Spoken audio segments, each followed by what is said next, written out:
Good afternoon. कल हमने chapter शुरू किया था the lost child, 9th class का। राइटर हैं मुल्क राज आनंद। और ये जो अच्छी स्टोरी है, एक बॉन्ड ऑफ लव, एक पेरेंट्स और बच्चे का जो लव है उसमें इसको दिखाया हुआ है। कहीं ना कहीं हम सोसाइटी के अंदर, समाज के अंदर ऐसी कई सारी चीज़ें देखते हैं। डे टू डे लाइफ के अंदर हम देखते हैं कि बच्चे जो हैं वो पेरेंट्स से लड़ भी जाते हैं, पेरेंट्स बच्चों को समझाते हैं और पेरेंट्स के पास में वो सारी ट्रिक्स होती हैं बच्चे को किस तरीके से बड़ा करना है। यानी पेरेंट्स अपने बच्चे को हर तरीके से, हर सिचुएशन के अंदर, चाहे उनके पास में ऐसी कई सारी फैसिलिटीज़ जो हैं बच्चे को अवेलेबल नहीं करवा पाते हैं, लेकिन उसके बाद में भी बच्चे को वो सारी अच्छी शिक्षा देने की कोशिश करते हैं। और साथ में एक छोटा बच्चा, एक इनोसेंट चाइल्ड जो है वो हमेशा नई नई चीज़ों को देख के बहुत ज़्यादा क्यूरियस हो जाता है, बहुत ज़्यादा उत्सुक हो जाता है और वो हर छोटी चीज़ से बहुत ज़्यादा फैसिनेट, अट्रैक्ट हो जाता है कि हर एक को वो अपने पास में लेने की कोशिश करता है। कल तक हमने पढ़ा, आगे शुरू करते हैं। Group of dragon flies were blasting about on their gaudy purple wings, intercepting the flight of a lone black bee or butterfly in the search of sweetness from the flowers. The child followed them in the air with his gaze till one of them would still its wings and rest, and he would try to catch it, but it would go flapping up into the air. When he had almost caught it in his hands, then his mother gave a cautioning call, "Come, child, come on the footpath." आगे कह रहे हैं कि जब वो बच्चा जो है खूब सारे बड़े बड़े खेतों को, बड़े से एक खेत को देखता है जो सरसों का खेत है, उसके अंदर वो देखता है एक ड्रैगन फ्लाइज जो फ्लाइज होती हैं, एक मतलब उड़ने वाला छोटे छोटे जानवर, छोटे छोटे जो पक्षी होते हैं, बर्ड्स टाइप होता है फ्लाइज। तो ड्रैगन फ्लाइज जो है वो बहुत पंख फड़फड़ाते हुए आकाश में, आसमान में उड़ते हैं, उस फूलों के ऊपर उड़ते हैं और जो बीज, जो उन मधुमक्खियां हैं शहद को कलेक्ट करने वाली, उनको परेशान करते हैं। बच्चा उन फ्लाइज को पकड़ने की कोशिश करता है, लेकिन वो जैसे ही पकड़ने की कोशिश करता है उसकी मदर उसको बुला लेती हैं और उसको कहती हैं, "come child, come on the footpath पे आ जाओ फट से।" He ran towards his parents gaily and walked abreast of them for a while, being however soon left behind, attracted by the little insects and worms along the footpath that were teeming out from their hiding places to enjoy the sunshine. अब वो लड़का जो है, जैसे ही उसकी mother उसको बुलाती है, "बच्चे आ जाओ", वापस अपने बच्चे को, छोटे बच्चे को बुलाती हैं, तो छोटा बच्चा जो है दौड़ के अपने पेरेंट्स के पास में जाता है और थोड़ी अपनी पेरेंट्स की बराबरी करने के लिए वो थोड़ा दौड़ता है, लेकिन फिर से उसका ध्यान जो है वो भटक जाता है। छोटे छोटे इंसेक्ट्स हैं, छोटे छोटे कीट हैं, छोटे छोटे कीट हैं, इंसेक्ट्स हैं, वो बच्चे के एक हिंड्रेंस क्रिएट कर देते हैं। बच्चा फिर से अपना ध्यान भटका जाता है, बच्चा फिर से उन कीट के अंदर, उन छोटे छोटे वॉर्म्स के अंदर अपना एंजॉयमेंट ढूंढने की कोशिश करता है। और "come child, come" his parents called from the shade of a grove where they had seated themselves on the edge of a wall. Well, he ran towards them. अब उनके उस बच्चे के जो पेरेंट्स हैं वो एक कुएं के पास में, एक बगीचे में कुआं है, उस पे जाके बैठ जाते हैं और उस बच्चे को बुलाते हैं। बच्चा वापस अपने पेरेंट्स के पास में जाता है। A shower of young flowers fell upon the child as he entered the grove, and forgetting his parents, he began to gather the raining petals in his hands. But lo, he heard the cooing of doves and ran towards his pair. It's shouting, the doe, the raining petals dropping from his forgotten hands. अब बच्चा जैसे ही उस बगीचे के अंदर जाता है, खूब सारे छोटे छोटे जो फूल हैं उसकी पत्तियां उस बच्चे के ऊपर इस तरीके से आके पड़ती हैं, जैसे कोई स्वागत कर रहा हो। इस तरीके से उस बच्चे पे खूब सारे फूल, उसकी पीटल्स, उसकी पंखुड़ियां पड़ती हैं और बच्चा अपने हाथों में उन फूलों को, उन पंखुड़ियों को, पीटल्स को कलेक्ट करने की कोशिश करता है। लेकिन जब वो बच्चा एक डव को, एक वाइट टाइप के कबूतर होता है, डव आपने देखा होगा, नाम सुना होगा, डव एक बर्ड होता है, उसको जब वो बच्चा देखता है तो बच्चा अपने हाथों में जो फूल उसने कलेक्ट किए थे, पीटल्स कलेक्ट की थी, उसको भूल जाता है, वापस उनके पीछे भागने की कोशिश करता है। "Come child, come," they called to the child who had now gone running in wild capers round the banyan tree and gathering him up, they looked the narrow winding footpath which led to the fair through the mustard fields. अब वो बच्चे को बुलाने की वापस बच्चे को बुलाते हैं, उस छोटे बच्चे को वापस बुलाते हैं, who had now gone running in wild capers round the banyan tree.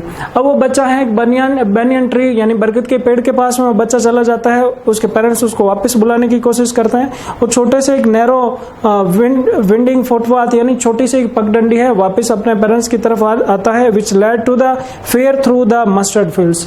एक छोटी सी पगडंडी है जो सीधा ही फेयर मेले की तरफ ले जाती है. एक छोटा सा रास्ता है, छोटा पतला सा रास्ता, उसके अंदर सीधे ही वो रास्ता सीधे ही मेले की तरफ जाता है, तो वो उस तरफ जाते हैं वापस. As they neared the village, the child could see many other footpaths full of throngs converging to the whirlpool of the fair and felt at once repelled and fascinated by the confusion of the world he was entering.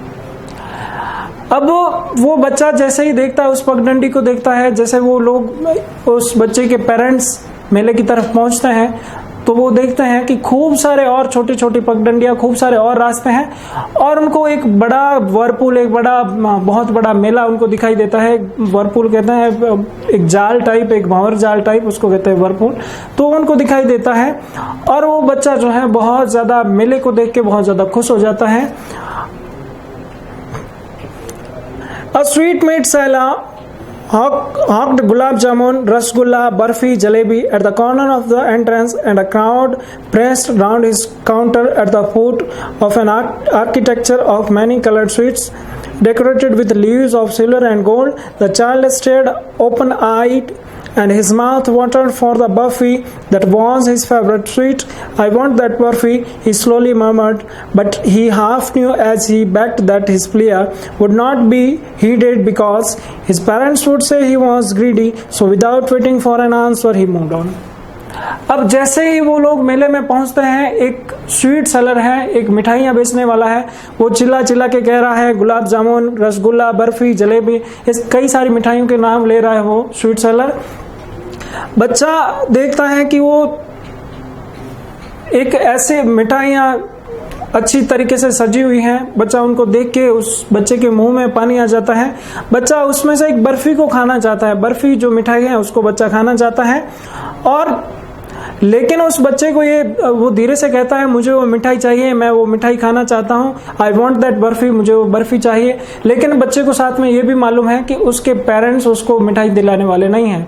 जब वो बच्चा जब अपने parents को कहेगा, वो लड़का छोटा बच्चा जो है अपने पेरेंट्स को कहेगा कि मैं मिठाई खाना चाहता हूँ, तो उसको मालूम है, पहले से वो प्रिजुडाइज कर लेता है, पहले से अपना परसेप्शन लगाता है कि उसके पेरेंट्स उसको मिठाई दिलाने वाले नहीं हैं. और जब वो बच्चा मिठाई मांगेगा तो उनका रिप्लाई क्या होगा कि तुम तो बहुत ज्यादा लालची हो, तुम तो बहुत ज्यादा खाने को ग्रीडी हो, तुम्हें मिठाई चाहिए, इस तरीके से कह के उसको डांटेंगे. तो बच्चे को मालूम है कि उसके पेरेंट्स का रिप्लाई है वो ढंग से आने वाला नहीं है, इसलिए वो बिना कुछ कहे आगे निकल जाता है. अ flower seller hawked a garland of gulmohar. The child seemed irresistibly drawn. He went towards the basket where the flowers lay heaped and half murmured, I want that garland. अब वो आगे जाता है, आगे जाके वो देखता है कि फूल बेचने वाला गुलमोहर की मालाएं बेच रहा है. वो जोर जोर से चिल्ला चिल्ला के कह रहा है गुलमोहर की माला ले लो. तो बच्चा बास्केट के अंदर, जो टोकरी के अंदर खूब सारी मालाएं रखी हुई हैं, बच्चा कहता है कि मुझे वो गुलमोहर वाली माला चाहिए. लेकिन but he well knew his parents would refuse to buy him those flowers because they would say that they want cheap. So without waiting for an answer, he moved on.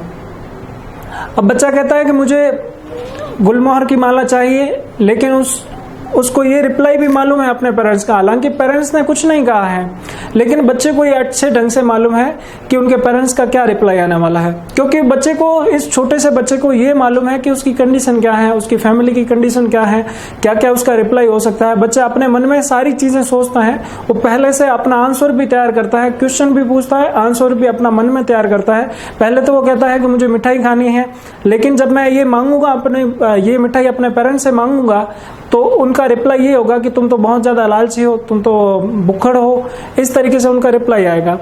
दूसरी बार जब वो गुलमोहर की माला लेने की सोचता है तो उसको ये भी मालूम है कि उनके पेरेंट्स का रिप्लाई क्या आने वाला है। उसके पेरेंट्स उसको कहेंगे कि ये तो मालाएं बड़ी सस्ती हैं, बेकार सी माला है, इसको क्या ले रहे हो तुम। तो वो दूसरा आंसर खुद ही अपने आप अपने मन में सोचता है और आगे निकल जाता है। A man stood holding a pole with yellow, red, green and purple balloons flying from it. The child was simply carried away by the rainbow glory of their silken colors, and he was filled with an overwhelming desire to possess them all. But he knew his parents would never buy him the balloons because they would say he was too old to play with such toys, so he walked on farther. अब आगे ये कह रहे हैं कि जैसे ही वो आगे बढ़ते हैं, थोड़े से आगे और जाते हैं, बच्चा देखता है कि एक आदमी जो है एक पोल के ऊपर, एक जो डंडा है उसके ऊपर खूब सारे बैलून्स लगे हुए हैं, खूब सारे गुब्बारे लगे हुए हैं, अलग अलग कलर के गुब्बारे हैं। उसको देख के बच्चा बहुत ज़्यादा खुश होता है। बच्चा वापस डिमांड करता है कि मुझे ये सारे, काश ये सारे मेरे पास में हो तो कितना अच्छा हो, ये सारे गुब्बारे मुझे चाहिए।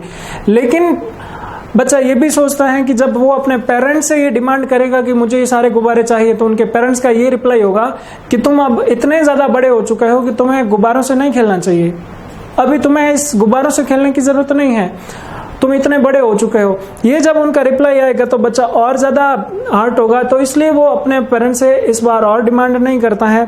फिर क्या होता है, A snake charmer stood playing a flute to a snake which coiled itself in a basket. It had a raised and graceful band like the neck of a swan, while the music stole into its invisible ears like the gentle rippling of an invisible waterfall. The child went towards the snake charmer, but knowing his parents had forbidden him to hear such coarse music as the snake charmer played, he proceeded further. अब आगे बच्चा जाता है, आगे जाके देखता है कि एक सांप, एक जो सपेरा है वो एक बीन बजा रहा है, फ्लूट बांसुरी बजा रहा है और उस सांप को नचाने की कोशिश करता है। सांप कुंडली बना के एक बास्केट के अंदर, एक टोकरी के अंदर बैठा है और इस तरीके से उसके जो कान हैं, सांप के कान दिखाई नहीं दे रहे हैं, लेकिन फिर भी वो मूवमेंट कर रहा है। इस तरीके से लग रहा है जैसे वाटरफॉल, एक झरने से किस तरीके से आवाज आती है, उस तरीके की आवाज आ रही है। The child went towards the snake charmer but knowing his parents had forbidden him to hear such a coarse music as the snake charmer played, he proceeded further. अब बच्चा ये भी जानता है कि यदि मैं उस सपेरे के पास में गया तो वो मुझसे पैसे लेगा, और यदि वो अपने पेरेंट्स को कहेगा कि मुझे वो सपेरा देखना है, वो सांप देखना है, किस तरीके से वो बीन बजा रहा है, किस तरीके से सांप नाच रहा है, ये मैं देखना चाहता हूँ, तो उसको ये भी मालूम होता है कि इस बार उसके पेरेंट्स ये कहेंगे, इस बार वो उनके पेरेंट्स ये एक्सक्यूज देंगे कि तुम इतना घटिया, इतना खराब म्यूजिक क्यों सुनना चाहते हो, क्या है उस सपेरे के अंदर, क्यों उसका म्यूजिक सुनना चाहते हो, इसलिए आगे आ जाओ। तो बच्चा ये पहले से अपने अंदर ये आंसर बना लेता है, यानी बच्चे के पास में हर एक क्वेश्चन भी है और हर क्वेश्चन का आंसर भी है। बच्चा अच्छे ढंग से जानता है कि उसके पेरेंट्स उसको क्या कहने वाले हैं। There was a roundabout in full swing. Men, women, and children carried away in a whirling motion, shrieked and cried with a dizzy laughter. The child watched them intently, and then he made a bold request. I want to go on the roundabout, please, father, mother. अब इस बार जो है बच्चा जब आगे निकल जाता है, उसके पेरेंट्स उसके साथ में होते हैं, बच्चा आगे जाके देखता है कि बहुत बड़ा झूला है। उस झूले के अंदर सारे लोग बैठे हैं और वो झूला ऐसे गोल गोल झूला घूम रहा है। उस झूले के अंदर सारे लोग बैठे हैं, वो काफी जोर जोर से चिल्ला रहे हैं, बहुत ज्यादा एक्साइटेड हैं। उनको डिजी लाफ्टर यानी चक्कर वाला लाफ्टर, चक्कर आने के कारण वो जोर जोर से हंस रहे हैं और उस झूले का एंजॉय कर रहे हैं। अब इस बार जब बच्चा क्या करता है, the child watched them intently and then he made a bold request. अब इस बार जब वो बच्चा देखता है तो वो अपने पेरेंट्स से रिक्वेस्ट करता है, I want to go on the roundabout, please father mother. अपने पेरेंट्स से कहता है कि मुझे उस झूले के अंदर जाना है और प्लीज मुझे जाने दो। There was no reply. He turned to look at his parents. They were not there. अब बच्चा झूले की तरफ है, पेरेंट्स उसके साथ में खड़े थे। बच्चा कहता है, अपने जैसे ही मुड़ के अपने पेरेंट्स को कहता है कि मुझे उस झूले के अंदर जाना है, बच्चा वापस पीछे की तरफ देखता है तो वहां पे कोई नहीं था, उनके पेरेंट्स वहां पे थे नहीं। अहेड ऑफ हिम, उसके पास में नहीं थे। He turn to look on either side, they were not there. He looked behind, there was no sign of them. बच्चा दूसरी तरफ भी देखता है, हर साइड देखता है, लेकिन बच्चे को अपने पेरेंट्स नहीं मिलते हैं। बच्चा देखता है कि उसके पेरेंट्स उसके जो पास में खड़े थे उनसे वो रिक्वेस्ट करता है कि मुझे उस झूले में झूलना है, लेकिन जैसे ही पीछे मुड़ के देखता है उसके पेरेंट्स वहां नहीं होते हैं। वो चारों तरफ देखता है लेकिन वहां पे उनके होने का कोई साइन नहीं है। Look behind, there was no sign of them. उनका कोई भी साइन नहीं होता, यानी उसके पेरेंट्स उसको दिखाई नहीं देते हैं। आज के लिए इतना ही, कल इस चैप्टर को आगे पढ़ेंगे। Thank you.